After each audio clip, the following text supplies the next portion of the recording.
George Andrew Romero did more than just define the zombie genre. In fact, he's more than just an influential face in the history of horror. Romero pioneered one of the biggest, most lucrative creations in all of entertainment. At some point in your life, you will cross paths with zombies whether you like it or not. If it weren't for Romero, The Walking Dead, The Last of Us, Resident Evil, and many of our most modern interpretations of other humanoid creatures simply would not exist, or at the very least, not in the same way. We got this, man. We got this by the ass.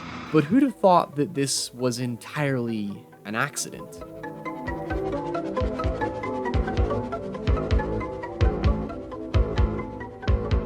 We greatly credit Romero as the godfather of the dead, or the father of the zombie genre, but we seem to overlook the fact that he never actually intended this. The foundation for the zombie genre as we know it today was a cultural and critical response to his controversial debut, Night of the Living Dead, which Romero himself has claimed is much more closely inspired by Richard Matheson's apocalyptic vampire novel I Am Legend than what the concept of a zombie was considered at the time. Surprisingly, it isn't technically a zombie movie. It was just an apocalyptic horror movie in which Romero simply wanted to focus on how people responded to a sudden crisis, as opposed to innovate upon previous iterations of what was a very complicated mess of a genre to define. The concept of a zombie before its modern definition, inadvertently thanks to Romero, is rooted in Haitian folklore as a corpse being reanimated by voodoo black magic in order to perform a Vodou sorcerer's bidding.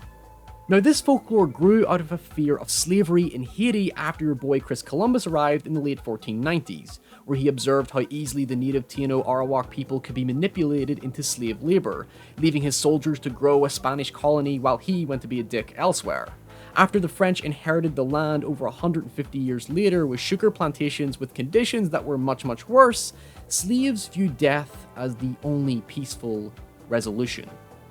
They believed that in death, the spirit of Baron Samedi, you know, that creepy guy from Live or Let Die, would dig up their grave and take them to the afterlife. The fear that remained long after the eventual revolution was re-enslavement, which was their version of zombification. Someone who had no free will of their own and mindlessly forced into labor without any real self-control.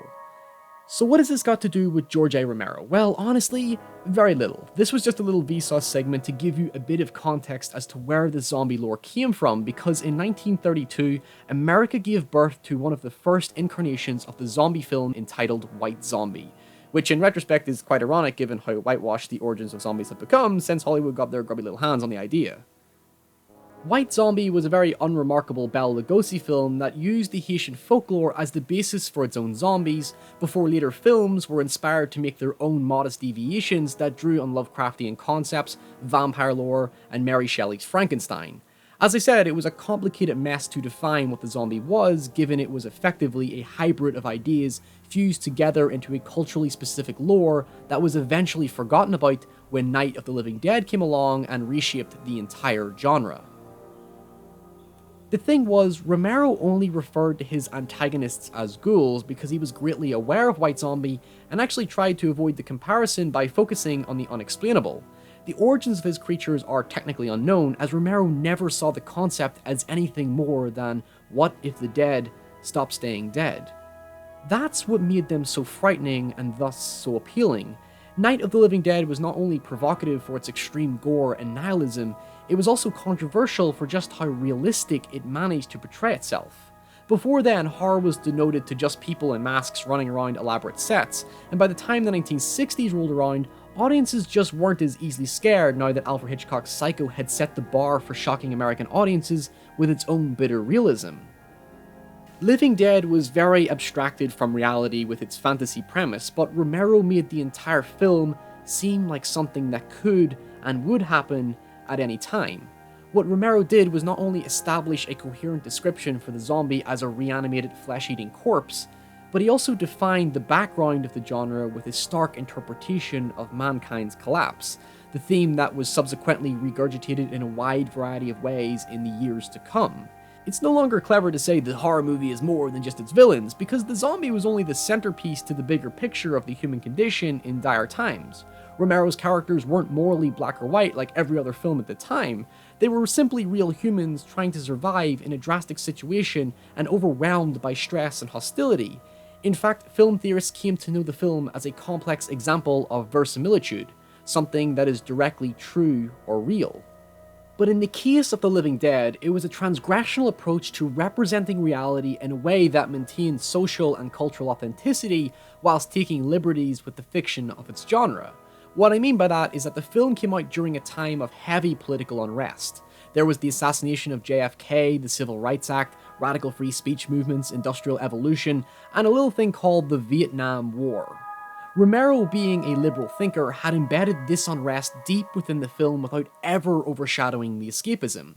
He saw filmmaking as a platform to try new things with fantasy and placed the themes organically within the subtext of the storytelling that never took precedence over the horror.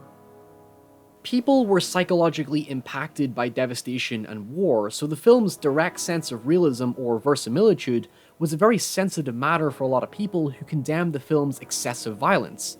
The cinema verite approach to its filmmaking made it look almost documentary-like, especially the photos of the aftermath in the credits that invoked a similar emotional attachment as the Vietnam photos plastered over black and white gritty newspapers at the time. Even the bleak conclusion for the characters was retrospectively fitting, given it alluded to Romero's perspective that war was utterly meaningless, purely harmful, and ultimately inconsequential.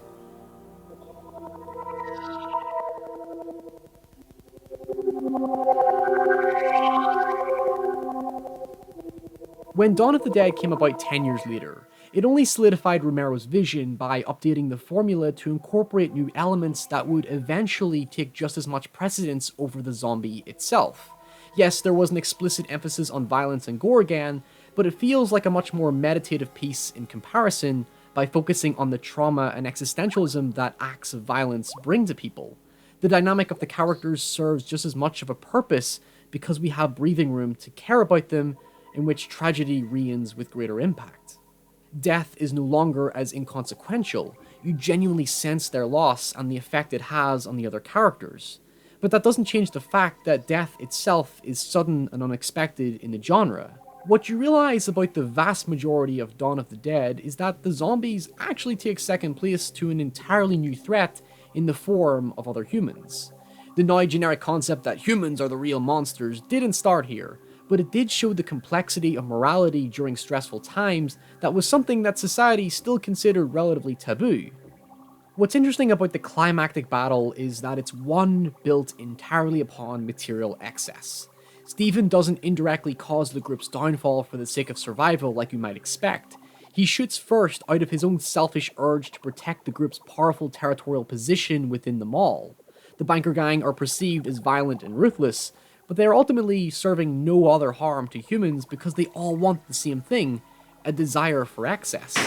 This may be a social message that Romero wants to reinforce, but it also wasn't wrong in how it was a fundamental component to the human condition, especially given the mall is the iconic go-to place in a time of crisis because it houses everything you need, but more importantly, it has everything you want.